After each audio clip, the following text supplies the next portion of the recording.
La tendance est toujours à l'équilibre sur le CAC 40 avant l'ouverture des marchés américains. Marché américain attendu dans le vert de leur côté à en croire les contrats futurs sur les indices. Pour rappel, vendredi à la clôture, le Dow Jones gagnait 0,09% à 31 458 points.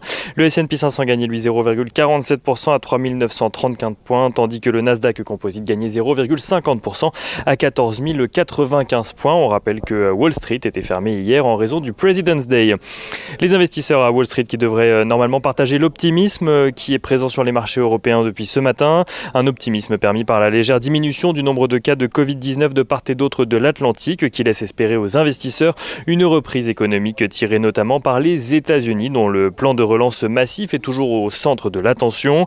Alors que ce sujet redevient la priorité du Sénat après l'acquittement de Donald Trump, Joe Biden semble en vouloir faire lui-même la promotion auprès de l'opinion publique afin de faire pression sur les sénateurs républicains. Si la procédure de vote de réconciliation budgétaire est engagée, de nombreux observateurs estiment qu'il faudra attendre au plus tard la mi-mars pour obtenir un vote du Sénat sur le sujet, car c'est à cette période que prendront fin les aides du plan précédent.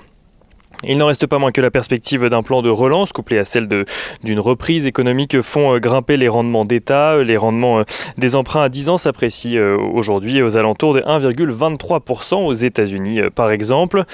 Le pétrole reste sur des niveaux élevés de son côté. Le baril de Brent s'échange aux alentours des $63 à la mi-journée et en début d'après-midi d'ailleurs, tandis que le WTI oscille aux alentours des $60. En cause les tensions au Yémen mais aussi la vague de froid aux États-Unis qui a poussé plusieurs raffineries à fermer leurs portes quelques jours en raison de pannes électriques. Du côté des valeurs à suivre à Wall Street, on notera que les négociations entre Apple et Nissan ont finalement échoué. Le fabricant de l'iPhone avait approché le fabricant de voitures japonais il y a quelques mois en vue d'un partenariat pour le développement de son projet de véhicule électrique. Mais le sujet de la marque qui sera finalement apposé sur les véhicules qui sortiraient des usines a finalement conduit les deux parties à arrêter leur discussion.